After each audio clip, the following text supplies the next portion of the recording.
friends, this is Shreyas and welcome to my YouTube channel. So in this video we'll discuss about the right to freedom, that is our second fundamental right. तो जो पहला fundamental right था वो हमने previous video में discuss किया था, that is right to equality, and in this video we'll discuss about right to freedom in which we will cover Article 19, Article 20, Article 21 as well as Article 22. Along with that we'll also cover Article 21A, that is right to education. So let's start with the देखिए right to freedom में जो पहला article है that is Article 19, हम citizens को 6 rights मिले हैं. अब ये 6 राइट्स कौन से हैं ये हम सबसे पहले देख लेते हैं, बाद में इन पे हम डिटेल में डिस्कशन करेंगे. तो सबसे पहले देखिए right to freedom of speech and expression, ये फर्स्ट है. सेकंड वाला है right to assemble peacefully without arms. तीसरा है राइट टू फॉर्म एसोसिएशन और यूनियन और कोऑपरेटिव सोसाइटी. चौथा है राइट टू मूव फ्रीली. उसके बाद पांचवा है right to reside and settle in any part of the territory of India. उसके बाद सिक्स्थ है right to practice any profession और to carry on any occupation, trade or business. These are the 6 rights that are given under Article 19. ये हमको याद रखना है, हम आगे इनको अभी डिस्कस करेंगे. प्रीवियस स्लाइड में हमने देखा कि आर्टिकल 19 के अंडर हमको 6 तरह के राइट्स मिले हैं. राइट टू फ्रीडम के जो राइट्स है 6 राइट्स वो हमको आर्टिकल 19 के अंडर मिले, उनका प्रोटेक्ट किया गया उनको. तो सबसे पहले आपको बता दूं जो आर्टिकल 19 है, सबसे पहले जब कॉन्स्टिट्यूशन बना उस वक्त आर्टिकल 19 में 7 यहाँ पे राइट्स दिए गए थे, उसमें से एक डिलीट कर दिया गया. तो देखिए जैसे कि हम सब जानते हैं कि जो फंडामेंटल राइट्स है उसमें से राइट टू प्रॉपर्टी जो था उसको डिलीट कर दिया. उसी के साथ साथ आर्टिकल 19 में एक और राइट था जो था right to acquire, hold and dispose of property. ये भी डिलीट किया गया bye 44th amendment act of 1978. हमको ये याद रखना इजी है. जो प्रॉपर्टी से रिलेटेड फंडामेंटल राइट्स थे वो सब निकाल दिए गए. अब देखिए अब 6 राइट्स बचते हैं. तो ये जो 6 राइट्स है इनके बारे में आप याद रखिएगा कि ये सिर्फ स्टेट एक्शन के अगेंस्ट ही अवेलेबल है. सिर्फ जो एक्शन स्टेट लेगा उसी के अगेंस्ट ही अवेलेबल है, ना कि किसी प्राइवेट इंडिविजुअल के अगेंस्ट. ठीक है, स्टेट के अगेंस्ट ही ये अवेलेबल रहेंगे, आपको याद रखना है. उसके साथ साथ ये सिर्फ और सिर्फ हमारे जो इंडियन सिटीजन्स है उन्हीं के लिए अवेलेबल है. ठीक है, वो किसी फॉरेनर्स के लिए अवेलेबल नहीं है, या फिर लीगल पर्सन्स जो भी है. मैं प्रीवियस वीडियोस में आपको बता चुका हूँ, लीगल पर्सन जैसे कि कंपनीज हो गई, कॉरपोरेशन हो गई, ये सब चीज़ें लीगल पर्सन में आएंगी. इनके लिए भी ये अवेलेबल नहीं है, सिर्फ सिटीजन्स के लिए अवेलेबल है. ये आपको याद रखना है. उसके साथ साथ एक और मेन पॉइंट है जो आपको याद रखना है, वो ये है कि स्टेट इस पे रीजनेबल रेस्ट्रिक्शंस लगा सकता है. ये जितने भी 6 राइट्स हैं जो आर्टिकल 19 में दिए गए, इनके ऊपर स्टेट रीजनेबल, ये वर्ड याद रखिएगा, रीजनेबल रेस्ट्रिक्शंस लगा सकता है. ठीक है, ये हमको याद रखना है. तो वो जो 6 राइट्स थे अंडर आर्टिकल 19, उनमें से जो फर्स्ट राइट हमने देखा था right to freedom of speech and expression, इनको हम पहले डिस्कस कर लेते हैं. तो सबसे पहले देखिए ये जो राइट है ये सभी सिटीजन्स के लिए अवेलेबल है. यानी देखिए ये कहता है कि सभी सिटीजन्स अपने जो भी व्यूज़ है, ओपिनियंस है, उनकी बिलीफ है, जो चीज़ें वो मानते हैं, उसके साथ साथ उनको जो गलत लगता है, कन्विक्शंस जितने हैं, ये सब वो फ्रीली एक्सप्रेस कर सकते हैं. अब इसको एक्सप्रेस कैसे किया जाए ये भी इसमें दिया है. तो देखिए एक्सप्रेस कैसे करेंगे, एक तो वर्ड ऑफ माउथ, मुंह से बोल के एक्सप्रेस करेंगे, या फिर राइटिंग में लिख के दे के एक्सप्रेस कर सकते हैं. वो चीज़ों को प्रिंट करके भी एक्सप्रेस किया जा सकता है. उसके साथ साथ उनके पिक्चर्स जो है वो उसमें भी आप उसको एक्सप्रेस कर सकते हैं, या फिर किसी भी मैनर में जो आपको लगता है उसमें आप इनको एक्सप्रेस कर सकते हैं. ऐसा right to freedom of speech and expression में दिया गया है. अब इसमें सुप्रीम कोर्ट का क्या कहना है देख लेते हैं. तो सुप्रीम कोर्ट ने कहा है कि freedom of speech and expression जो है उसके अंडर और भी चीज़ें आती है. अब ये कौन कौन सी चीज़ें हैं ये हम देख लेते हैं. तो सबसे पहली चीज़ जो है वो right to propagate one's views as well as the views of others. यानी हम खुद के व्यूज, उसके साथ साथ दूसरों के भी व्यूज यहाँ पे हम एक्सप्रेस कर सकते हैं या फिर फैला सकते हैं. ओके, उसके साथ साथ जो सेकंड है ये सुप्रीम कोर्ट ने कहा है कि फ्रीडम ऑफ प्रेस, जो फ्रीडम ऑफ प्रेस है वो भी right to freedom of speech and expression के अंडर आएगा.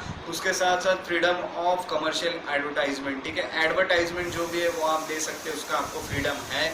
This is also included under freedom of speech and expression. तो एक इसमें याद रखें, फ्रीडम ऑफ जो प्रेस है, ये जो मीडिया हो गई या जो न्यूज़पेपर्स, जितने भी मीडिया न्यूज़ चैनल्स हो गए, वो सब यहाँ पे कवर किए जाते हैं। उसके साथ साथ चौथा जो है, fourth one is right against tapping of telephone conversation. जो कॉन्वर्सेशन हो रहा है दो लोगों का टेलीफोन पे या कितने भी लोगों का टेलीफोन पे, उसको अगर कोई टैप करता है तो आप उसके अगेंस्ट एक्शन ले सकते हैं। ये आपको राइट मिला है यहाँ पे टेलीफोनिक कॉन्वर्सेशन को टैप होने से रिलेटेड।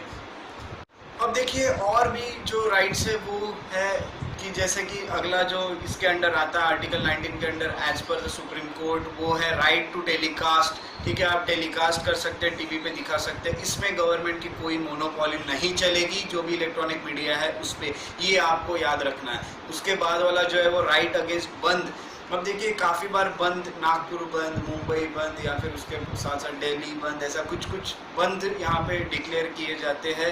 कोई भी पॉलिटिकल पार्टीज़ को डिक्लेयर करती है या कोई भी ऑर्गेनाइजेशन, तो आपको उसके अगेंस्ट यहाँ पे राइट है, ये आपको याद रखना है। उसके साथ साथ जो नेक्स्ट है वो है right to know about government activities. Government जो भी चीज़ें कर रहा है उसको आप जान सकते हैं कि गवर्नमेंट क्या कर रहा है, ये भी आपको राइट दिया गया है under freedom of speech and expression. उसके साथ साथ फ्रीडम ऑफ साइलेंस, आप साइलेंस भी रह सकते हैं। ये आपको ज़रूरी नहीं है कि कोई ज़बरदस्ती कर रहा है तो आपको बोलना ही है, आप साइलेंस भी रह सकते हैं, ये भी आपको एक राइट मिला है। उसके साथ साथ right against imposition of pre censorship on a newspaper. देखिए प्री सेंसरशिप यानी अब न्यूज़पेपर प्री यानी देखिए पहले ही उसको एग्जामिन करना न्यूज़पेपर को, ठीक है, ये आप नहीं कर सकते, ये इसके अगेंस्ट राइट है। ये कोई गवर्नमेंट नहीं कर सकता, स्टेट नहीं कर सकता, ये चीज़ें आप इसके अगेंस्ट है, फिर न्यूज़पेपर वाले इसके अगेंस्ट, उनको राइट मिला है ये चीज़ों के अगेंस्ट। उसके साथ साथ राइट टू डेमोन्स्ट्रेशन हो गए, यानी देखिए कोई भी प्रदर्शन करते हैं लोग या जो भी करते हैं उसका आपको राइट है, आप डेमोन्स्ट्रेट कर सकते हैं, जो कि हिस्ट्री में हम देखते थे डेमोन्स्ट्रेशन चलते। उसके साथ साथ पिकेटिंग, यानी देखिए जो धरना देते हैं लोग, धरना, वो उसका भी आपको राइट है, पर आपको स्ट्राइक करने का कोई राइट नहीं है। ठीक है, तो आपको यहाँ पे स्ट्राइक को छोड़ के धरना हो गया, प्रदर्शन करना हो गया, ये सब आपको राइट्स दिए गए हैं under article 19, that is freedom of speech and expression as per the supreme court. ये आपको याद रखना है।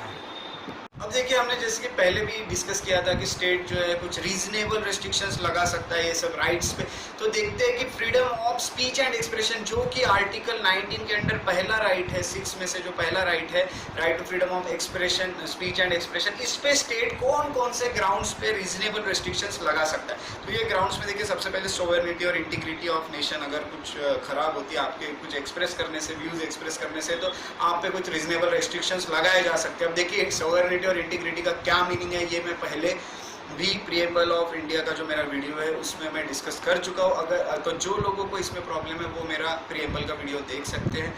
ओके, उसके साथ साथ देखिए आपके कुछ बोलने से, एक्सप्रेस करने से सिक्योरिटी ऑफ स्टेट खराब हो जाता है, यानी स्टेट, हमारा जो कंट्री है उसकी सिक्योरिटी को कुछ प्रॉब्लम आ सकता है, खराब हो सकता है, तो उसको आपको यहाँ पे रोका जाएगा, आपको रिस्ट्रिक्ट किया जाएगा। उसके साथ साथ आप किसी फॉरेन कंट्री के बारे में कुछ बोल रहे हैं जिसके साथ हमारे रिलेशन फ्रेंडली है और उसके कारण हमारे फ्रेंडली रिलेशंस खराब हो रहे हो फॉरेन स्टेट के साथ, तो आपको रिस्ट्रिक्ट किया जा सकता है।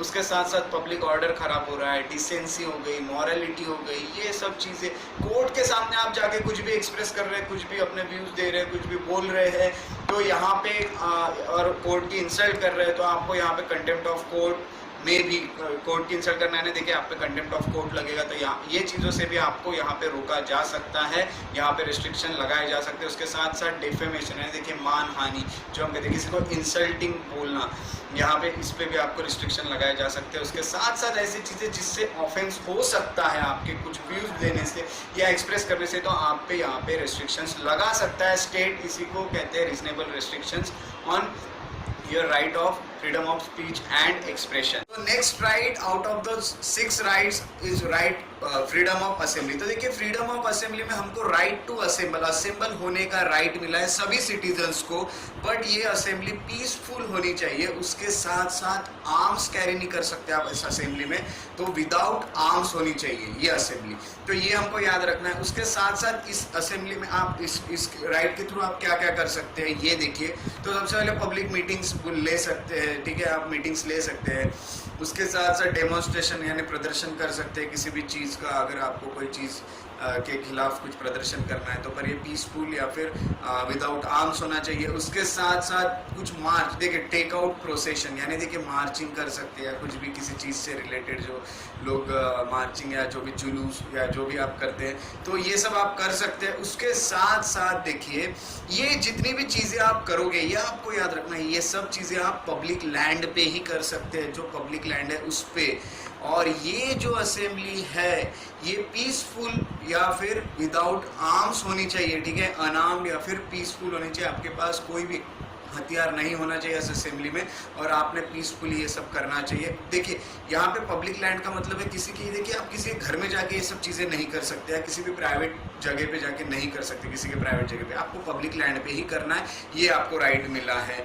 उसके साथ साथ ये जो राइट है ये कुछ ऐसी चीज़ें जिनको प्रोटेक्ट नहीं करता, जैसे देखिए वायलेंट, अगर आप वायलेंट कर कोई चीज़ कर रहे हैं वो, उसके साथ साथ आप पब्लिक ऑर्डर को ख़राब कर रहे हैं, उसके साथ साथ राइट्स, देखिए कुछ दंगे कर रहे हैं आप, असेंबली दंगे करने के लिए कुछ असेंबली बुलाई है आपने, ये सब। उसके साथ साथ पब्लिक पीस जो है और ये देखिए पब्लिक पीस को ख़राब कर रहे हैं यानी पीसफुल नहीं है। उसके साथ साथ आपके पास आर्म्स है, ये चीज़ों को प्रोटेक्ट नहीं किया गया इस राइट के थ्रू।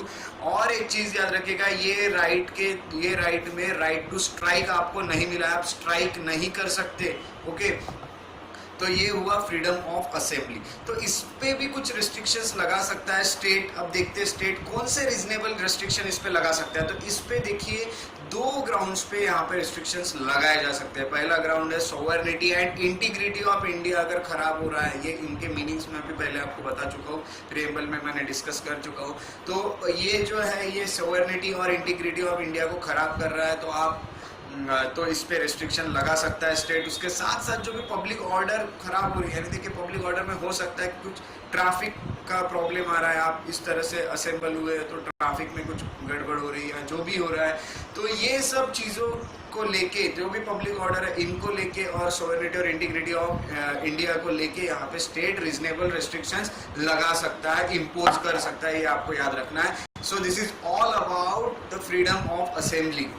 देखिए थर्ड राइट आउट ऑफ दो 6 rights is freedom of association. देखिए freedom under this right that is freedom of association, आपको एक राइट मिला है टू फॉर्म एसोसिएशंस और यूनियंस और कोऑपरेटिव सोसाइटीज। ये 3 चीजें आप बना सकते हैं। देखिए एसोसिएशन बना सकते हैं, यूनियन जो फैक्ट्रीज में होती है वो बना सकते हैं, उसके साथ साथ कोऑपरेटिव सोसाइटीज जो हमको काफी सारी दिखती है हमारे आजू बाजू, ये भी आप बना सकते हैं under this right that is freedom of association. अब देखिए इसके थ्रू आप और क्या क्या कर सकते हैं ये हमको देखना है।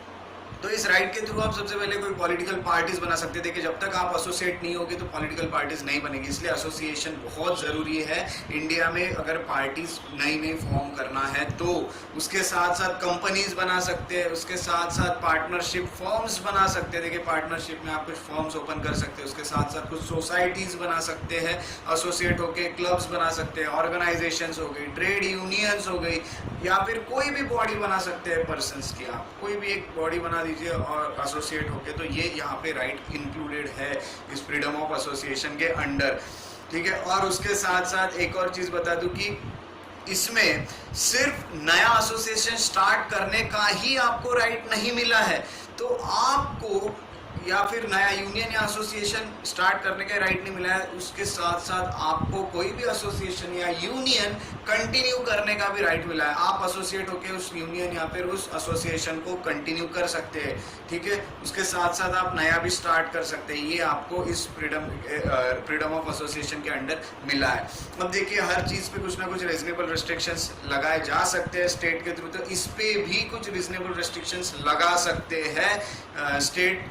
अब यहाँ पे देखिए ग्राउंड्स कौन कौन से, सबसे पहले देखिए sovereignty and integrity of India, ये तो रहेगा ही। उसके साथ साथ पब्लिक ऑर्डर और मॉरलिटी, पब्लिक ऑर्डर खराब कर रहे हैं आप या फिर मॉरलिटी खराब कर रहे हैं उस एरिया की है हमारे कंट्री की, तो आप पे रिस्ट्रिक्शन लगाए जा सकते हैं। अब देखिए इस रेस्ट्रिक्शंस के साथ साथ जो सिटीजन्स है उनको कंप्लीट लिबर्टी है, ठीक है, एसोसिएशन बनाने की या यूनियन बनाने की उसमें कुछ लॉफुल ऑब्जेक्टिव्स होना चाहिए, अनलॉफुल चीज़ें नहीं। देखिए जो लॉफुल है, लीगल है, वही चीज़ें होने चाहिए। इलीगल चीज़ों के लिए आप एसोसिएशन बना रहे हैं तो वो गलत है। आपका ऑब्जेक्टिव लीगल, लॉफुल और पर्पज जो भी है आपका एसोसिएशन बनाने का वो एक लॉफुल होना चाहिए, ये आपको याद रखना है।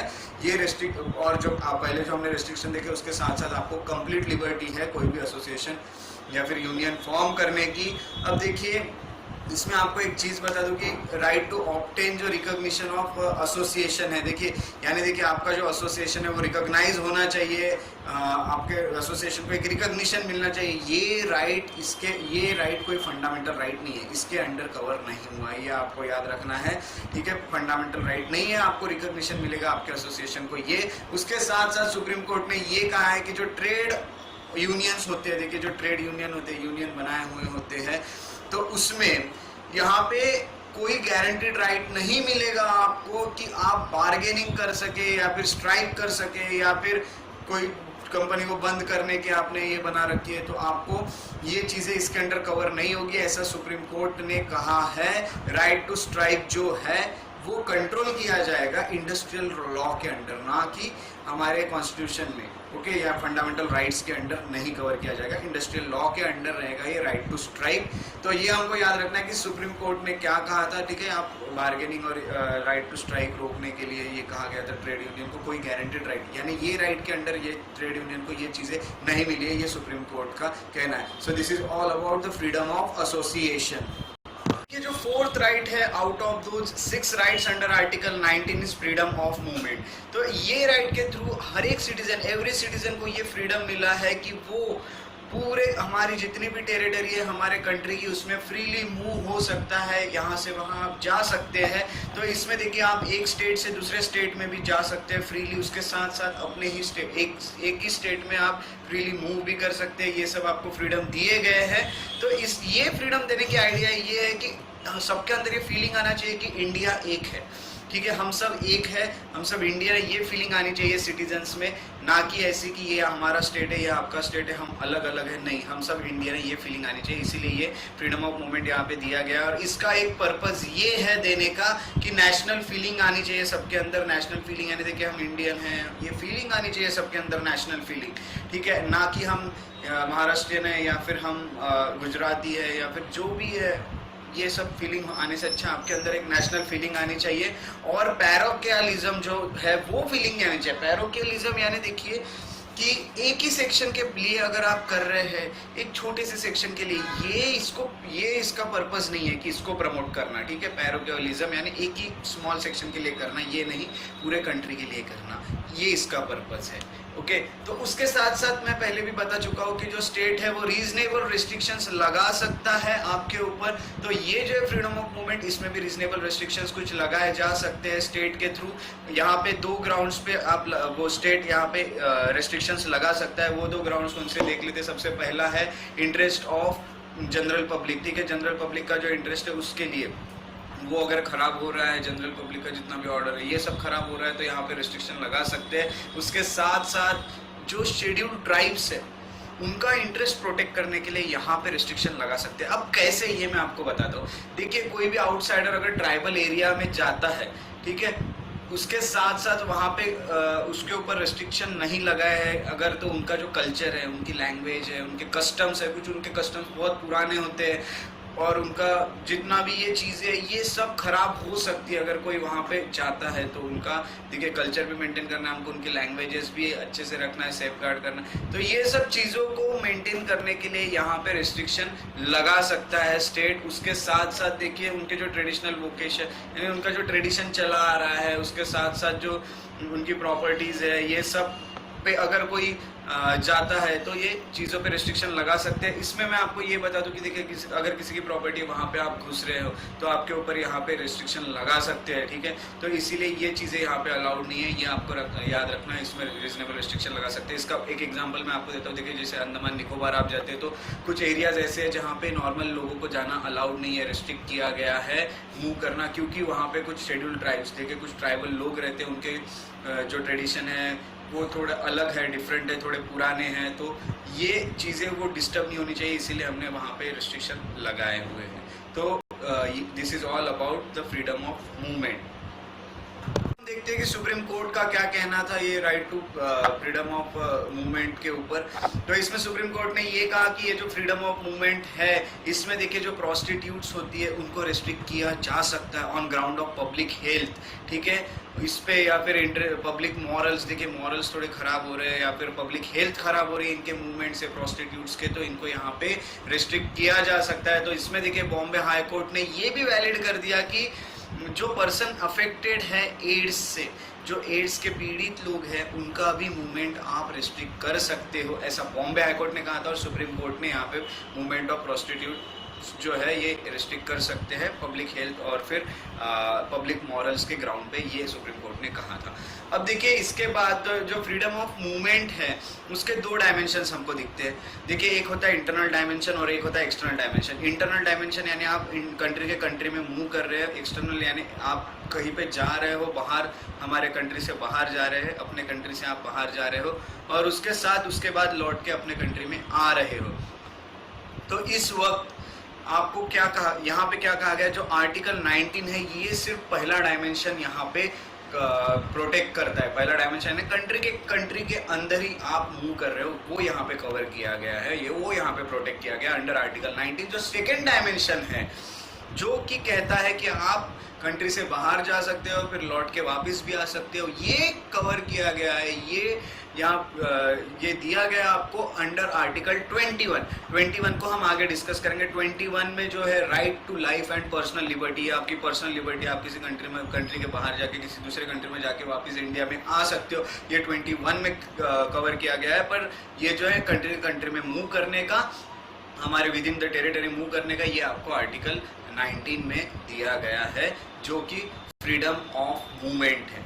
ओके, अब देखिए जो फिफ्थ राइट है out of the 6 rights under article 19 is freedom of residence. तो फ्रीडम ऑफ रेसिडेंस जो है इसमें देखिए सभी सिटीजन्स को एक राइट मिला है कि आप कहीं पे भी रह सकते, कहीं भी रिसाइड कर सकते हैं, उसके साथ साथ सेटल कर सकते हैं, सेटल हो सकते हैं इन any part of the territory of country के टेरिटरी में आप कहीं भी रिसाइड हो सकते हैं, उसके साथ साथ कहीं भी सेटल हो सकते हैं।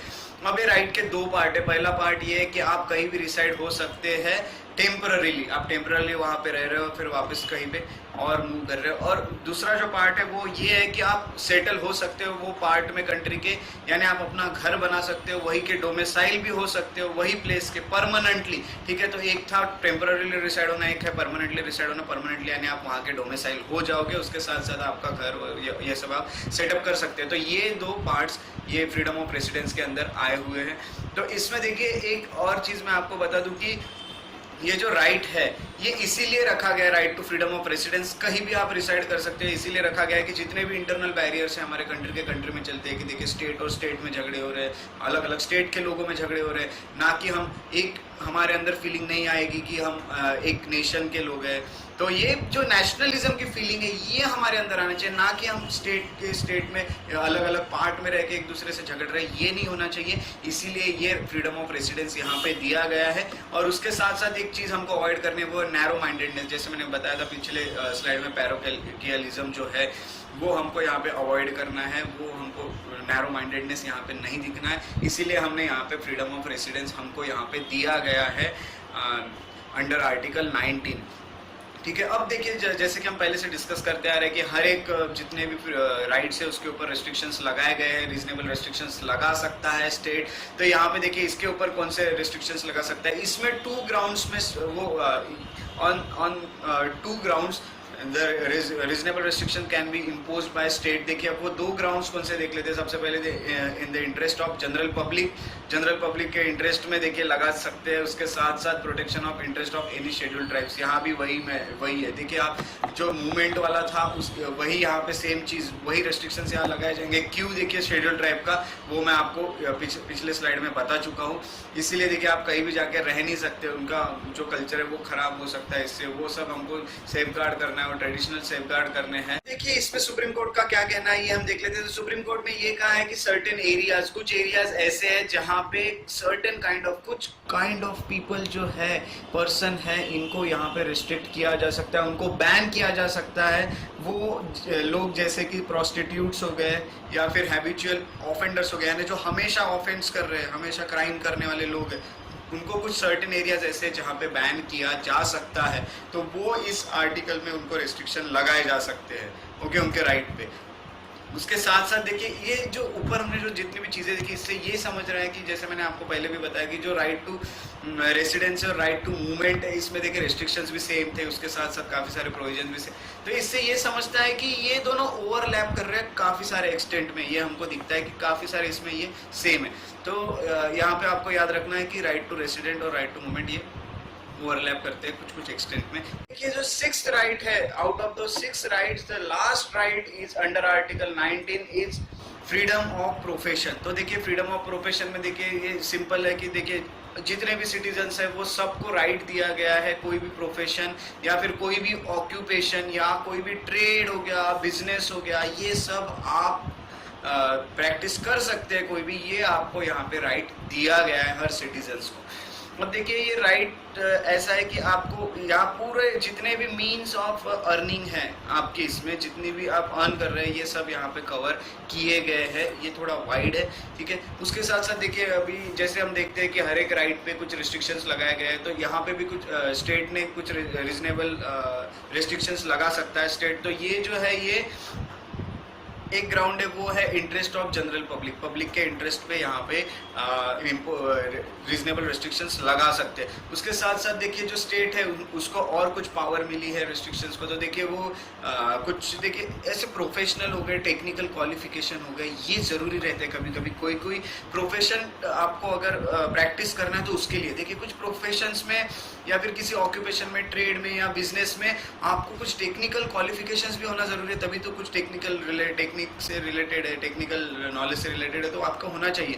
तो ये कुछ बोल सकता है स्टेट, तो यहाँ पे कुछ रिस्ट्रिक्ट किया जा सकता है बाकी लोगों को, ठीक है, जो प्रोफेशनल हैं या फिर टेक्निकल क्वालिफिकेशन वाले, उनको ही यहाँ पे दे सकते कुछ ये चीज़ें। तो ये आपको याद रखना है स्टेट के थ्रू। और जो सेकेंड है वो ये है कि आप जो स्टेट है ये इसको ये पावर मिली है कि वो खुद से कोई ट्रेड, बिजनेस या इंडस्ट्री या सर्विस भी चला सकता है, उसमें वो बाकी जो सिटीजन्स हैं उनको एक्सक्लूड करके भी चला सकता है। पूरा सिटीजन्स को, किसी भी सिटीजन्स को नहीं लेगा, ये भी हो सकता है, या फिर पार्शियली भी यानी कुछ ले लिए कुछ नहीं लिए, इस तरह भी कर सकता है स्टेट।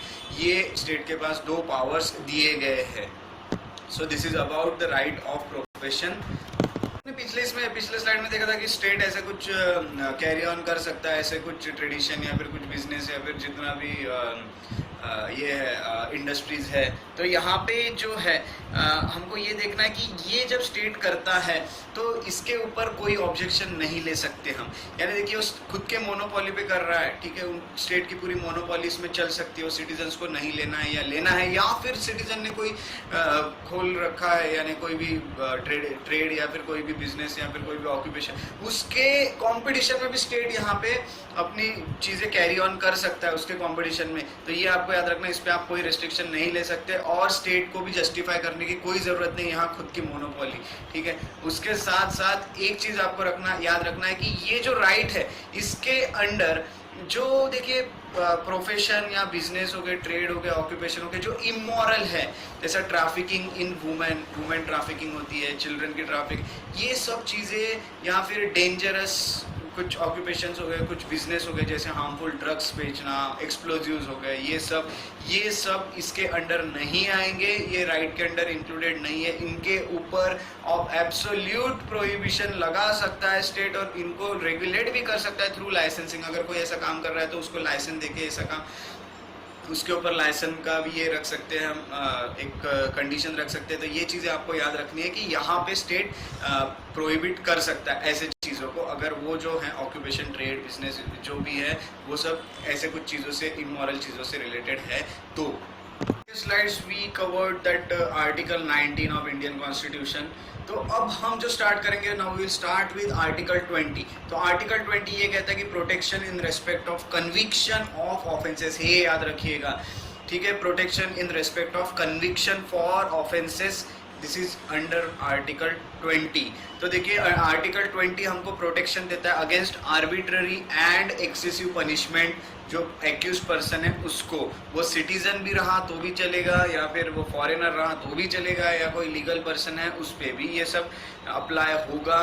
यानी देखिए जैसे लीगल पर्सन यानी कोई कंपनी या कॉर्पोरेशन, ये हम पहले भी डिस्कस कर चुके हैं, तो यहाँ पे ये सब मिलेगा। अब देखिए आर्बिट्ररी और एक्सेसिव पनिशमेंट, यानी देखिए उस क्राइम के लिए जो पनिशमेंट है उससे ज़्यादा पनिशमेंट आप नहीं दे सकते उसको, इससे आपको प्रोटेक्ट किया जाएगा। और उसके साथ साथ यहाँ किसी की मनमानी नहीं चलेगी, जो लॉ में दिया है आर्बिट्ररी एक्शन आप नहीं ले सकते, जो लॉ के अकॉर्डिंग आपको यहाँ पे वर्क करना है, ये आपको याद रखना है। तो इसमें देखिए 3 प्रोविजंस कवर किए गए हैं। जो फर्स्ट है उसमें ये कहा गया है कि कोई एक्स फैक्टो लॉ नहीं रहेगा। एक्स फैक्टो यानी देखिए इसका भी मीनिंग हम क्लियर कर लेते हैं। No person shall be convicted of any offense except for violation of law in force at the time of the commission of the act। यानी जब वो एक्ट कर रहा है, अगर उस वक्त वो एक्ट अकॉर्डिंग टू लॉ अगर वो ऑफेंस है, तभी उसको यहाँ पे पनिश किया जाएगा। उसके अलावा नहीं तो फिर वो दोषी नहीं रहेगा, वो कन्विक्टेड नहीं रहेगा किसी भी ऑफेंस के लिए। ठीक है, जैसे कि समझ जाइए अभी मैंने कोई एक्ट कर दिया, वो अभी जब मैं वो कर रहा हूँ तो वो लॉ में दिया नहीं है ऐसा कि ये करना गलत है, ये करना ऑफेंस है।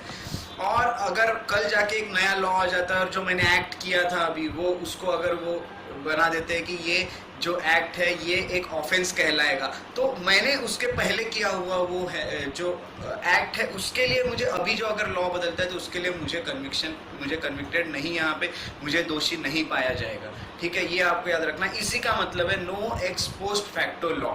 ये हो गया फर्स्ट। उसके साथ साथ सेकेंड ये है कि देखिए कोई भी बड़ी पेनल्टी जो है ये लॉ में जितनी दी है उतनी, जब आपने कमिट किया, अब मैंने कमिट किया उसके लिए मुझे कुछ पेनल्टी होगी 2 साल की सजा या फिर 500 रुपए, और कल जाके लॉ बदल जाता है उसी एक्ट के लिए, उसी ऑफेंस के लिए कल जाके जो है अपनी पेनल्टी है वो हो जाती है 1000 रुपये, और उसकी जो इम्प्रिजनमेंट है वो हो जाता है 5 साल का। तो वो मुझे अप्लाई नहीं होगा, जो मैंने किया उस वक्त मेरे वक्त जो था वही मुझे अप्लाई होगा। फिर बाद में जो लॉ चेंज होते हैं वो यहाँ पे मेरे ऑफेंस के लिए मुझे अप्लाई नहीं होगा। ये आपको याद रखना है, this is nothing but the x post facto law. तो यहाँ पे इस तरह के एक्स पोस्ट फैक्टो लॉ नहीं रहेंगे, जो मैंने अभी 2 बताए ये यहाँ पे अप्लाई होगा।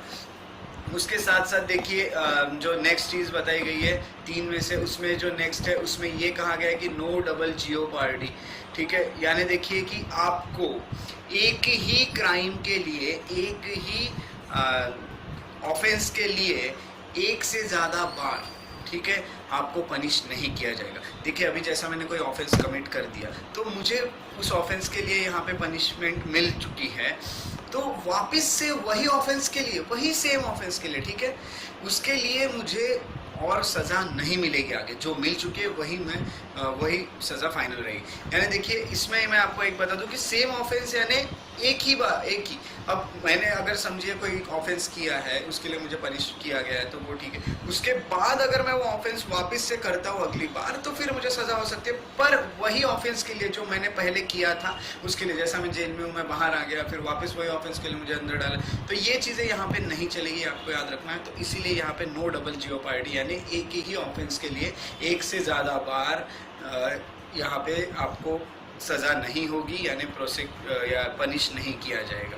उसके साथ साथ जो थर्ड इसमें दिया गया है प्रोविजन वो है कि नो सेल्फ इंक्रिमिनेशन। यानी देखिए सेल्फ इंक्रिमिनेशन यानी क्या है, कोई भी पर्सन को आप यहाँ पे कंपेल नहीं कर सकते कि उसको, यानी बोल नहीं सकते, यानी ज़बरदस्ती नहीं कर सकते उसके साथ कि तू खुद के ही अगेंस्ट विटनेस बन यहाँ पे, ठीक है, ऐसा नहीं बोल सकते। यानी देखिए मैंने कोई क्राइम अगर किया है और मुझे कह रहे हैं कि आपको खुद अपने अगेंस्ट विटनेस बनना पड़ेगा, यानी आपको बताना पड़ेगा कि अपने अगेंस्ट यहाँ पे आपको गवाही देनी पड़ेगी, तो ये यहाँ पे नहीं चलेगा। तो ये भी चीज़ यहाँ पे प्रोटेक्ट की गई है, तो यहाँ पे no self incrimination. So this 3 provisions contain in article 20। Previous slide में हमने जो एक्स पोस्ट फैक्ट है उसके अंडर कुछ लिमिटेशंस देखे थे, वो लिमिटेशन आपको याद रखना है क्रिमिनल लॉ पे ही लगेंगे, सिविल लॉ या फिर टैक्स लॉ पे नहीं। अब देखिए सिविल लॉ टैक्स लॉ के इसका एक आपको एग्जांपल देता हूँ मैं कि देखिए आपने कोई चीज़ बनाई या फिर जैसा घर बनाया, उसका टैक्स उस वक्त कुछ अलग था और आज वो टैक्स चेंज हो चुका है तो आपको वो टैक्स आपको भरना होगा, वो टैक्स पे करना होगा। तो यहाँ पे ये जो एक्स पोस्ट फैक्टो है यहाँ पे लगेगा नहीं। तो ये एक एग्जांपल था टैक्स लॉ का या फिर सिविल लॉ का, यहाँ पे नहीं होगा ये। उसके साथ साथ आपको याद रखना है कि जो डबल जियोपार्डी है ये सिर्फ जुडिशियल ट्रिब्यूनल, ये सिर्फ कोर्ट ऑफ लॉ में या फिर जुडिशियल ट्रिब्यूनल में ही अवेलेबल है, ना कि किसी जो प्रोसीडिंग्स चल रही है, समझे कोई डिपार्टमेंटल प्रोसीडिंग चल रही है, उसके साथ साथ कुछ एडमिनिस्ट्रेटिव अथॉरिटीज़ है उनकी कुछ प्रोसीडिंग्स चल रही है तो उनके सामने नहीं, सिर्फ यहाँ पे जुडिशियल ट्रिब्यूनल या फिर कोर्ट ऑफ लॉ इन्हीं के लिए अवेलेबल है। ये आपको याद रखना है डबल जियोपार्डी। उसके बाद जो हमने देखा था वो था सेल्फ इंक्रिमिनेशन। तो सेल्फ इंक्रिमिनेशन जो है ये देखिए ओरल एविडेंस भी हो सकता है, उसके साथ साथ डॉक्यूमेंट्री एविडेंस भी हो सकता है। देखिए डॉक्यूमेंट्स आप लेके आए, आपके अगेंस्ट आपको विटनेस बना दिया, उसके साथ साथ आपको ओरली एविडेंस बना दिया, आपको बोलने लगा दिया, कुछ गवाही देने लगा दिया, विटनेस बना दिया आपके ही अगेंस्ट। तो ये यहाँ तक एक्सटेंड होता है, पर ये कहाँ कहाँ एक्सटेंड नहीं होता है ये मैं आपको बता दूँ। सेल्फ इंक्रिमिनेशन देखिए सबसे पहले आपको कंपल्सरीली कोई मटेरियल ऑब्जेक्ट्स वहाँ पे कोर्ट ने कहा है या फिर आपको कहा गया है कि आप ये जो कुछ ऑब्जेक्ट्स है ये आपको यहाँ पे प्रोड्यूस करना है, आपको यहाँ पे लाना है, पेश करना है हमारे सामने। तो यहाँ पे ये लागू नहीं होगा, आपके अगेंस्ट भी रहे तो आपको वो देना पड़ेगा। उसके साथ साथ आपको कहा गया है कि आप थंब इम्प्रेशन दीजिए आपका, या फिर आपके सिग्नेचर दीजिए, या फिर ब्लड स्पेसिमेंस दीजिए हमको टेस्ट करने के लिए, तो आपको देना पड़ेगा। वहाँ पे ये जो सेल्फ इंक्रिमिनेशन वाला है वो एक्सटेंड नहीं होता वहाँ तक। उसके साथ साथ देखिए compulsorily exhibition of the body, आपको अगर बोला गया है कि आपको यहाँ पे आना है तो आपको आना पड़ेगा कोर्ट के सामने, या जहाँ भी आपको बुलाया गया है तो आपको वहाँ जाना पड़ेगा, ठीक है। तो या फिर इससे रिलेटेड कोई भी चीज़ हो तो आपको करना पड़ेगा। ये सब सेल्फ इंक्रिमिनेशन में कवर नहीं की गई है, ये आपको याद रखना है, ये 3 चीज़ें। उसके बाद आपको याद रखना है कि ये एक्सटेंड हुआ है सिर्फ क्रिमिनल प्रोसीडिंग्स तक, उसके साथ साथ सिविल प्रोसीडिंग्स हो गए, यहाँ पे ये एक्सटेंड नहीं होता है। ये आपको इसके बारे में याद रखना है सेल्फ इंक्रिमिनेशन। हमने प्रीवियस स्लाइड में जो आर्टिकल 20 है उसको कवर किया था। Now will move towards article 21। Article 21 कहता है protection of life and personal liberty. अब देखिए इसमें क्या कहा गया है। सबसे पहले किसी भी पर्सन को ये जो लाइफ है या फिर उसकी पर्सनल लिबर्टी है उससे डिप्राइव नहीं किया जाएगा, उससे उसको रोका नहीं जाएगा, उसको उसकी पर्सनल लिबर्टी दी जाएगी। ये आपको याद रखना है, ठीक है। जो प्रोसीजर एस्टेब्लिश की गई है लॉ के through, by the procedure establish by law, उनको उस तरह से मिलेगा यहाँ पे। अब ये जो राइट है ये दोनों के लिए अवेलेबल है। आपको रखना याद रखना है कि सिटीजन्स के लिए, उनके साथ साथ नॉन सिटीजन्स के लिए भी अवेलेबल है ये right of life and personal liberty. ये जो हमने राइट स्टडी किया दैट इज आर्टिकल 21 के under protection of personal life and protection of life and personal liberty. तो इसमें सुप्रीम कोर्ट का क्या कहना है ये देख लेते हैं। तो सबसे पहले देखिए एक फेमस केस है गोपालन केस जो कि 1950 की है। इसमें सुप्रीम कोर्ट ने ये जो आर्टिकल 21 है इसमें थोड़ा सा नैरो इंटरप्रिटेशन लिया था। इसमें सुप्रीम कोर्ट का ये कहना है कि ये जो आर्टिकल 21 है ये इसका जो प्रोटेक्शन है तो ये सिर्फ आर्बिट्री एक्शन ऑफ एग्जीक्यूटिव के अगेंस्ट अवेलेबल है, ना कि आर्बिट्री एक्शन ऑफ लेजिस्लेटिव के अगेंस्ट अवेलेबल, ठीक है। यानी देखिए एग्जीक्यूटिव लेजिस्लेटिव में छोटा सा मैं आपको बता दें, एग्जीक्यूटिव यानी देखिए जो लॉज बने उसको एग्जीक्यूट करने वाले और जो लेजिस्लेटिव है वो लॉ बनाने वाले खुद। तो देखिए ये इनकी खुद के लिए हुई एक्शन, आर्बिट्री यानी मनमानी की हुई कोई एक्शन, मनमानी से एक्शन लेते हैं तो उस पर वो आपको यानी लेजिस्लेटिव एक्शन पे अवेलेबल नहीं है। इसका मतलब ये है कि स्टेट ऐसे कुछ लॉज बना सकता है जिससे आपका ये जो right of life and personal liberty है ये छीना जा सकता है या फिर इस पे कुछ रेस्ट्रिक्शन लगाए जा सकते हैं। सुप्रीम कोर्ट ने कहा था इन गोपालन केस।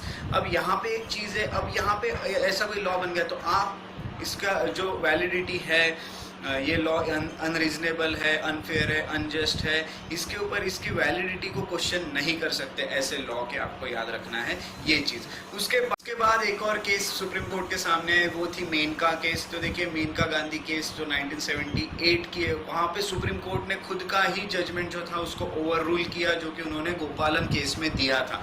अब वहाँ पे उन्होंने जो गोपालन केस में उन्होंने एक नैरो इंटरप्रिटेशन दिया था ये आर्टिकल 21 का, पर यहाँ पे मेनका केस में उन्होंने थोड़ा वाइडर इंटरप्रिटेशन दिया आर्टिकल 21 का। और यहाँ पे कहा गया कि ये this article, that is article 21, is not only available against arbitrary executive action but also against arbitrary legislative action. यानी यहाँ पे सुप्रीम कोर्ट ने ये क्लियर कर दिया कि सिर्फ एग्जीक्यूटिव के ही नहीं तो लेजिस्लेटिव के भी एक्शन के अगेंस्ट ही अवेलेबल है। यानी एग्जीक्यूटिव भी ऐसा कोई लॉ यानी लेजिस्लेटिव भी ऐसा कोई लॉ नहीं बना सकते। उसके बाद उन्होंने ये भी कहा कि ये जितने भी आर्टिकल ये आगे और कोर्ट ने ये बताया कि ये जो राइट टू लाइफ है जो कि आर्टिकल 21 में दिया गया है वो सिर्फ इसी के लिए नहीं है कि आप सरवाइव कर सको या फिर आपका कोई एग्जिस्टेंस हो, इसी के लिए नहीं है। तो उसके साथ साथ आप अपनी लाइफ ह्यूमन डिग्निटी के साथ जी सकते हो, ठीक है, डिग्निटी के साथ आप अपनी लाइफ जी सकते हैं, इसीलिए भी ये आर्टिकल है। और आपको वो सब चीज़ें मिलनी चाहिए जिससे आपकी लाइफ मीनिंगफुल बने, कंप्लीट हो और वर्थ लिविंग। आपको लगना चाहिए कि मैं जो लाइफ जी रहा हूँ वो वर्थ है। ये सब भी चीज़ें आपको इससे दी जाएगी। तो यहाँ पे एक और उन्होंने रूल किया था कि जो यहाँ पे एक्सप्रेशन है पर्सनल लिबर्टी जो यूज किया गया है इन आर्टिकल 21 वो काफ़ी वाइड है। इसमें इनका ये कहना था कि इसमें काफ़ी सारे राइट्स जो है वो कवर किए गए पर्सनल लिबर्टी में, जिससे जो सब राइट्स मिल के आपको एक इंसान को या एक मैन को अपनी पर्सनल लिबर्टी मिलती है। पर्सनल लिबर्टी तभी मिलेगी जब काफ़ी सारे राइट एक होंगे तभी। तो ये सब राइट्स यहाँ पे कवर किए गए, variety of rights under the expression that is personal liberty in article 21। ये आपको याद रखना है कि आर्टिकल 21 हमने पिछले स्लाइड में कवर किया। अब हम now will cover article 21A। तो देखिए ए आया यानी ये बाद में ऐड किया गया, ये तो हम जानते। तो देखिए article 21A talks about right to education, RTE। तो ये जो है आर्टिकल 21 यहाँ इसमें ये कहा गया है कि state shall provide free and compulsory education to all children of the age of 6 to 14 years. यानी 6 से 14 साल के बीच के जो बच्चे उनको फ्री और कंपलसरी एजुकेशन स्टेट को प्रोवाइड करना पड़ेगा। ये आपको याद रखना है। तो एक चीज़ याद रखिएगा कि यहाँ पे सिर्फ एलिमेंट्री एजुकेशन ही फंडामेंटल राइट है, हायर एजुकेशन या फिर प्रोफेशनल एजुकेशन नहीं दिया जाएगा फ्री और कंपलसरी। तो ये अब हमको याद रखना है कि ये प्रोविजन सिर्फ एलिमेंट्री एजुकेशन के लिए है। अब देखिए जैसा कि हम जानते हैं कि 21A है यानी ये बाद में ऐड किया गया। तो ये कब ऐड किया गया ये हम देख लेते हैं। तो 86th constitutional amendment act of 2002 में ये राइट टू एजुकेशन जो है वो ऐड किया गया, क्योंकि हमारे जो एक एम था, इसका एम ये था कि एजुकेशन फॉर ऑल जो माइलस्टोन था हमारे कंट्री का, वो हमको ये करना था, अचीव करना था। तो यहाँ पे इसके साथ साथ देखिए कि ये एक छोटा सा क्वेश्चन बन सकता है, आपको ये याद रखना है। अभी जो मैं फैक्ट बताऊंगा ये, तो देखिए एक डॉन ऑफ सेकेंड रिवॉल्यूशन है, एक जो चैप्टर है सिटीजन्स राइट में, उसमें एक डॉन ऑफ सेकेंड रिवॉल्यूशन ये डिस्क्राइब किया गया है। ये जो इन्होंने स्टेप ली थी राइट टू एजुकेशन की, इसको तो ये आपको याद रखना है। इसमें भी और इसके साथ साथ देखिए ये जो अमेंडमेंट था कॉन्स्टिट्यूशन में, ये अमेंडमेंट होने से पहले भी कुछ प्रोविजन थे कॉन्स्टिट्यूशन में इससे रिलेटेड, जो कि हम आगे directive principle of state policy में डिस्कस करेंगे। तो वो जो प्रोविजन थे वो आर्टिकल 45 में दिए थे in part 4 that is directive principle of state policy. पर इसमें सबसे बड़ी बात ये है कि directive principle of state policy are not enforceable by court of law.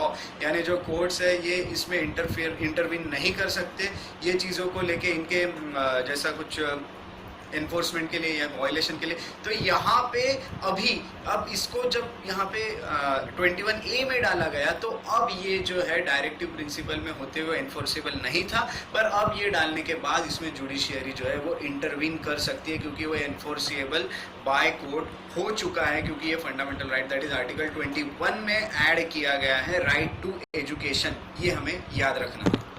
देखिए जैसे कि हमने देखा था कि आर्टिकल 21A जो पार्लियामेंट ने यहाँ पे राइट टू एजुकेशन डाला था इन द ईयर 2002 में राइट टू एजुकेशन एक डाला गया। उसके साथ साथ एक और यहाँ पे इनेक्ट किया गया, वो है right of children to free and compulsory education act of 2009। ये एक नया एक्ट यहाँ पे पास किया गया। ये एक्ट में ऐसा कहा गया कि जो चाइल्ड है उसको फुल टाइम एलिमेंट्री एजुकेशन दिया जाएगा of satisfactory and equitable quality in the formal school. ठीक है, यानी देखिए उसको जो स्कूल में ये जो एजुकेशन दिया जा रहा है इस आरटी के अंडर, तो यहाँ पे इसको सेटिस्फैक्ट्री और इक्विटेबल क्वालिटी का एक एजुकेशन, अच्छे क्वालिटी का एजुकेशन और सेटिस्फैक्ट्री क्वालिटी का दिया जाएगा। इसके लिए कुछ नॉर्म्स और स्टैंडर्ड्स रखे गए हैं, उसके अकॉर्डिंग ये देखा जाएगा कि ये सेटिस्फैक्ट्री और क्वालिटी एजुकेशन है या नहीं। तो ये सब यहाँ पे एक right of children to free and compulsory education जो था यहाँ पे 2009 में ये पास किया गया।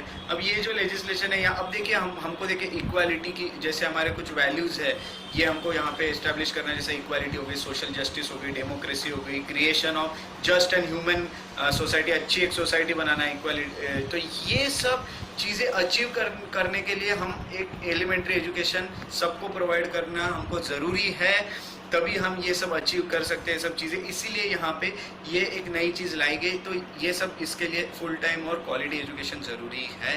तो ये सब दिया गया by the right of children to free and compulsory education act of 2009. In previous slides we have discussed about the article 21 as well as article 21A, that is right to education. तो इसके बाद now we will start with article 22, that is protection against arrest and detention. इसके against जो protection मिली है ये article 22 के through मिली है। तो यहाँ पे देखिए article 22 क्या कहता है। article 22 grants protection to person who are arrested or detained, जो अरेस्ट हुए या डिटेन किए गए हैं उनके लिए ये जो है यहाँ पे प्रोटेक्शन दी गई है। तो सबसे पहले मैं आपको बता दूं, डिटेंशन जो होते हैं ये दो टाइप के होते हैं। डिटेंशन यानी किसी को बंद करना, वो दो तरह के होते हैं। कहीं भी देखिए जेल में बंद करना, कहीं भी बंद करना हो गया, तो ये डिटेंशन होता है। ये दो तरह के होते हैं। तो ये पहला हो गया प्यूनिटिव डिटेंशन और सेकेंड हो गया प्रिवेंटिव डिटेंशन। ये दो क्या है ये हम सबसे पहले जान लेते हैं। देखिए प्यूनिटिव डिटेंशन यानी किसी भी इंसान को पनिश करना, कोई ऑफेंस अगर उसने किया है उसके बाद देखिए कोर्ट में केस चलेगी, ट्रायल चलेगा, उसके बाद वो दोषी पाया जाएगा, उसके बाद उसको पनिश किया जाएगा, ये प्यूनिटिव डिटेंशन रहेगा after the commission of the offence. ठीक है, ऑफेंस कमिट होने के बाद, क्राइम होने के बाद उस पर्सन को उस क्राइम के लिए पनिश किया जाएगा, दैट इज प्यूनिटिव डिटेंशन। अब इसके ही जैसा देखिए अगला जो है प्रिवेंटिव डिटेंशन, ये इससे काफ़ी अलग है। तो प्रिवेंटिव डिटेंशन जो दूसरा सेकेंड टाइप है ऑफ डिटेंशन, तो इसमें क्या किया जाता है कि किसी पर्सन को कोई ट्रायल के बिना, कोई केस नहीं चली है, कुछ नहीं, कोर्ट ने उसको दोषी भी नहीं पाया, कुछ भी नहीं हुआ है, फिर भी उस इंसान को डिटेन किया जाएगा, उसको बंद कर दिया जाएगा। क्यों? इसका पर्पज़ ये रहेगा कि आगे इस इंसान के कारण कोई क्राइम हो सकता है। वो देखिए वो एक उसको सस्पिशंस जो रहता है वो यहाँ पे काम करता है। तो देखिए वो इंसान के ऊपर पूरा डाउट है कि ये इंसान को अगर बाहर रखा गया तो ये कुछ ना कुछ क्राइम करेगा। तो ये क्राइम को यहाँ पे हमको ये जो क्राइम इसको प्रिवेंट करना है, इसीलिए इस इंसान को बंद किया जा रहा है ताकि कुछ हम प्रिकॉशनरी मेजर्स ले सके, इसलिए इसको बंद कर रहे हैं। तो इसको प्रिवेंटिव डिटेंशन कहेंगे before the commission of crime, before the commission of offence, that is preventive detention. ठीक है, प्रीवेंटिव यानी क्राइम के पहले का, प्यूनिटिव यानी क्राइम होने के बाद, दोषी पाए जाने के बाद। तो इस तरह के दो जो पार्ट्स है, ये आर्टिकल 22 के दो पार्ट्स है। पहला जो है वो प्यूनिटिव डिटेंशन और सेकंड जो है वो प्रिवेंटिव डिटेंशन लॉ के लिए जो केसेस है वो। ये जो आर्टिकल 22 है उसका फर्स्ट पार्ट हम देख लेते हैं। तो फर्स्ट पार्ट में ये ऐसे लोगों को राइट्स दिए गए हैं जो अरेस्ट हुए हैं या डिटेन किए गए हैं अंडर ऑर्डिनरी लॉ। यानी देखिए आपने कोई लॉ को अगर तोड़ा है, लॉ को वायलेट किया है, तो उसके लिए आपको अरेस्ट किया गया है या डिटेन किया गया है, ये आपको यहाँ पे कुछ राइट्स मिलेंगे ये लोगों को। तो ये लोग जो रहेंगे इनको जो राइट्स दिए जाएंगे उनमें से पहला राइट है right to be informed on the ground of arrest. यानी आपको अरेस्ट क्यों किया गया है ये आपको इन्फॉर्म किया जाएगा, ये आपको जानने का राइट है, ये इन्फॉर्मेशन लेने का राइट है किस चीज़ पे आपको अरेस्ट किया गया है। उसके साथ साथ सेकेंड जो है right to consult and defend by a legal practitioner. यानी देखिए आप खुद को डिफेंड कर सकते हैं या फिर आप कंसल्ट कर सकते हैं legal practitioner, that is lawyers. Lawyer लोगों को आप यहाँ पे उनकी हेल्प ले सकते हैं। उसके साथ साथ ये आपको राइट है। उसके साथ साथ आपको जो नेक्स्ट राइट है वो ये है कि आपको मैजिस्ट्रेट के सामने जब आपको अरेस्ट किया गया है उसके 24 घंटे के अंदर आपको मैजिस्ट्रेट के सामने यहाँ पे लाना ज़रूरी है। इसमें जर्नी टाइम नहीं गिना जाएगा, ये आप याद रखिएगा। उसके साथ साथ right to be release after 24 hours, आपको 24 घंटे के बाद यहाँ पे रिलीज़ कर दिया जाएगा। अगर मैजिस्ट्रेट उस आपका जो डिटेंशन है आगे, उसको आपको और आगे बंद करना, यानी ये मैजिस्ट्रेट ऑथराइज नहीं करता है, तो आपको राइट है कि आपको आप खुद को छुड़वा सकते हैं, आपको छोड़ दिया जाएगा आफ्टर 24 आवर्स, ये आपको राइट दिया गया है।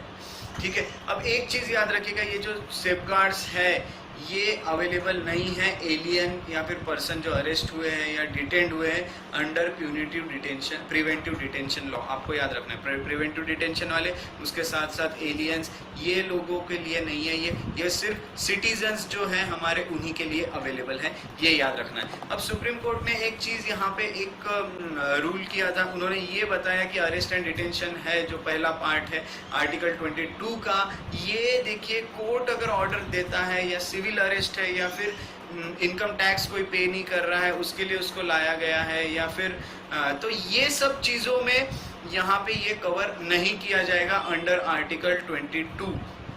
ठीक है, ये आपको याद रखना है। और उसके साथ साथ हाँ, डिपोर्टेशन ऑफ एलियन, किसी एलियन को हम डिपोर्ट कर रहे हैं हमारे कंट्री से, तो उस वक्त भी हमको ये वहाँ कवर नहीं करेगा आर्टिकल 22। इन सब चीज़ों को ये हमको याद रखना है।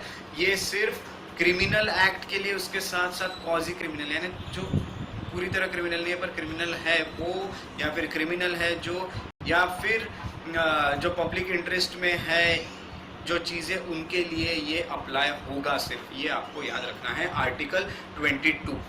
देखिए प्रीवियस स्लाइड में हमने देखा था जो पहला पार्ट है आर्टिकल 22 का अरेस्ट एंड डिटेंशन वाला, तो उसमें ही हम देखते हैं अब जो सेकंड पार्ट है। देखिए पहले पार्ट में दिया था कि प्यूनिटिव डिटेंशन से रिलेटेड था, अब जो सेकंड पार्ट है वो प्रिवेंटिव डिटेंशन लॉ से रिलेटेड है। तो इसमें देख लेते कि इसमें क्या प्रोटेक्शन अवेलेबल है। इसमें जो प्रोटेक्शन अवेलेबल है ये सिटीजन्स, उसके साथ साथ एलियंस दोनों का, ये सबसे बड़ा डिफरेंस है। पार्ट 1 जो था आर्टिकल 22 का जो कि प्यूनिटिव डिटेंशन था, उसमें सिर्फ सिटीजन्स के लिए ही अवेलेबल था, यहाँ पे सिटीजन्स उसके साथ साथ एलियंस के लिए भी अवेलेबल है। तो यहाँ पे प्रोटेक्शन कौन कौन से ये देख लेते हैं अंडर आर्टिकल 22। तो देखिए इसमें प्रिवेंटिव लॉ में, डिटेंशन लॉ में किसी को अरेस्ट किया गया या डिटेन किया गया तो उनके लिए ये प्रोटेक्शन अवेलेबल है। सबसे पहला ये है कि डिटेंशन हुआ है पर्सन का, वो 3 महीने से ज़्यादा नहीं होना चाहिए। अगर 3 महीने से ज़्यादा अगर एक्सीड करता है वो 3 महीने का टाइम, तो जो एडवाइजरी बोर्ड है उनको रिपोर्ट्स देनी पड़ेगी जिसमें ये लिखा रहेगा कि क्या कॉजेस है जो हमने इसका जो डिटेंशन है वो एक्सटेंड किया। अब ये जो बोर्ड है इसमें कौन रहेंगे ये आपको याद रखना है। इस बोर्ड में हाई कोर्ट के जजेस रहेंगे। उसके बाद जो सेकेंड प्रोटेक्शन है वो ये है कि ये जो डिटेंशन किया गया है, क्यों डिटेन किया गया है, ये कम्युनिकेट करना ज़रूरी है उस पर्सन को जिसको डिटेन किया गया है, जिसको डिटेन कहेंगे हम, उसको यहाँ पे ये बताना ज़रूरी है। पर ये चीज़ों को डिस्क्लोज नहीं भी कर सकते अगर वो पब्लिक इंटरेस्ट में है तो, ठीक है, पब्लिक इंटरेस्ट के अगेंस्ट है तो फिर हम उसको डिस्क्लोज नहीं करेंगे तो भी चलेगा। उसके बाद जो थर्ड दिया है कि ये है कि देखिए प्रोटेक्शन थर्ड ये रहेगा कि जो डिटेन हुई यानी जिसको डिटेन किया गया है उसको देखिए एक अपॉर्चुनिटी दी जाएगी खुद को रिप्रेजेंट करने की कि ये जो उसका डिटेंशन ऑर्डर है उसके अगेंस्ट, ये हमको याद रखना है। तो ये 3 प्रोटेक्शन अंडर आर्टिकल 22 के सेकेंड पार्ट में दैट इज प्रिवेंटिव डिटेंशन में दिए गए हैं। ओके, अब पिछले स्लाइड्स में हमने प्रिवेंटिव डिटेंशन, प्यूनिटिव डिटेंशन ये सब देखा था। अब हम देखते हैं कि आर्टिकल 22 के under that is protection against arrest and detention, इसमें इसके थ्रू जो हमारा पार्लियामेंट है उसको क्या अथॉरिटी मिली है, क्या पावर्स मिली है। तो यहाँ पे देखिए सबसे पहला ये है कि एक सर्कमस्टांसेस या फिर क्लासेस ऑफ केसेस ये बना सकते हैं, यानी इस सर्कमस्टांसेस में ये या फिर ये इस तरह की केसेस में इंसान को आप 3 मंथ से ज़्यादा के टाइम के लिए यहाँ पे डिटेन कर सकते हो, बंद कर सकते हो। ये सर्कमस्टांसेस में, ऐसे सर्कमस्टांसेस ये बता सकते हैं without the opinion of advisory board. ठीक है, 3 महीने से ज़्यादा रखा जा सकता है, आपको ओपिनियन लेने की भी ज़रूरत नहीं है यहाँ पे एडवाइजरी बोर्ड से, ये आपको याद रखना है। उसके बाद जो सेकेंड है वो ये है कि जो मैक्सिमम पीरियड ऑफ पीरियड है जो पर्सन को यहाँ पे डिटेन किया जाता है उसको आप एक क्लासेस में उसको आप बढ़ा सकते हैं, उसके साथ साथ जो या फिर कम भी कर सकते हैं, उसके साथ साथ जो प्रोसीजर है एडवाइजरी बोर्ड की इंक्वायरी में वो भी आप बता सकते हैं कि प्रोसीजर कैसी रहनी चाहिए। ये पार्लियामेंट को यहाँ पे राइट्स दिए गए हैं। अब देखिए ये सब राइट्स के नज़र रखते हुए जो 44th अमेंडमेंट एक्ट था 1978 का, इनको कंसिडर करते हुए यहाँ पे जो पीरियड ऑफ डिटेंशन था कि ओपिनियन ना लेते हुए आप कितने टाइम के लिए डिटेन कर सकते हैं उसको 3 मंथ से 2 मंथ्स कर दिया गया था। पर ये जो प्रोविजन था ये अब तक फोर्स में नहीं आया है, तो अभी जो ओरिजिनल पीरियड है आपको याद रखना है 3 मंथ्स ही है। The period of 3 months still continues. ऐसा अमेंडमेंट पास किया गया पर ये फोर्स में नहीं आया, ये आपको याद रखना है। देखिए जो हमारा कॉन्स्टिट्यूशन है इसने डिवाइड किया लेजिस्लेटिव पावर के with regard to preventive detention को रिलेटेड। दो लोगों के बीच में जो लेजिस्लेटिव पावर है उनको डिवाइड किया गया, यानी लॉ मेकिंग पावर है। एक है पार्लियामेंट की, दूसरी है स्टेट लेजिस्लेचर्स की। ये दोनों को डिवाइड किया गया है हमारे कॉन्स्टिट्यूशन में। तो देखिए पार्लियामेंट को क्या अथॉरिटी मिले, पार्लियामेंट को ये अथॉरिटी मिले कि वो कुछ लॉज बना सकता है और प्रिवेंटिव डिटेंशन कुछ रीजंस को लेके, जैसे वो रीजंस हो सकते हैं डिफेंस से रिलेटेड हो हमारे कंट्री के, या फिर फॉरेन अफेयर्स से रिलेटेड हो, या हमारे इंडिया के सिक्योरिटी से रिलेटेड हो। ये सब पे लॉज बना सकता है parliament related to preventive detention. उसके साथ साथ जो हमने देखा था कि देखिए स्टेट लेजिस्लेचर और पार्लियामेंट, तो सेकेंड इसमें देखिए दोनों पार्लियामेंट और स्टेट लेजिस्लेचर ये दोनों कुछ लॉज बना सकते हैं मिल के कॉन्करेंटली प्रिवेंटिव डिटेंशन पे। तो ये इसके रीजंस ये रह सकते हैं कि सिक्योरिटी ऑफ स्टेट, किसी स्टेट की सिक्योरिटी हो उसमें, या फिर पब्लिक ऑर्डर को मेंटेन करना है, या फिर जो सर्विसेज मिल रही है किसी कम्युनिटी, एसेंशियल जो है सर्विसेज वो किसी कम्युनिटी को दी जा रही है, या फिर कोई भी चीज़ें दी जा रही है, तो उससे रिलेटेड यहाँ पे प्रिवेंटिव डिटेंशन के कुछ लॉज दोनों मिलके बना सकते हैं। ये यहाँ पे कॉन्स्टिट्यूशन ने पावर दी है। ये जो प्रिवेंटिव डिटेंशन लॉज है जो पार्लियामेंट ने बनाए हैं वो कौन कौन से हम देख लेते हैं। तो देखिए जैसे प्रिवेंटिव डिटेंशन एक्ट ऑफ 1950 बनाया गया जो एक्सपायर हो गया 1969 में, ये पार्लियामेंट ने बनाया, ये याद रखना। उसके साथ साथ maintenance of internal security act that is Misa in the year 1971 बनाया गया, जिसको रिपील कर दिया गया, जिसको खत्म कर दिया गया इन ईयर 1978, ये हमको याद रखना है।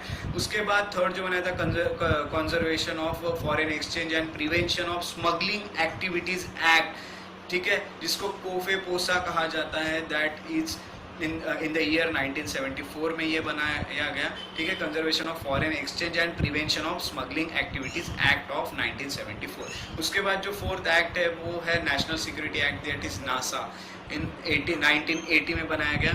उसके बाद prevention of black marketing and maintenance of supplies of essential commodities act, जो PBM से का SECA जो है वो 1980 में बनाया गया।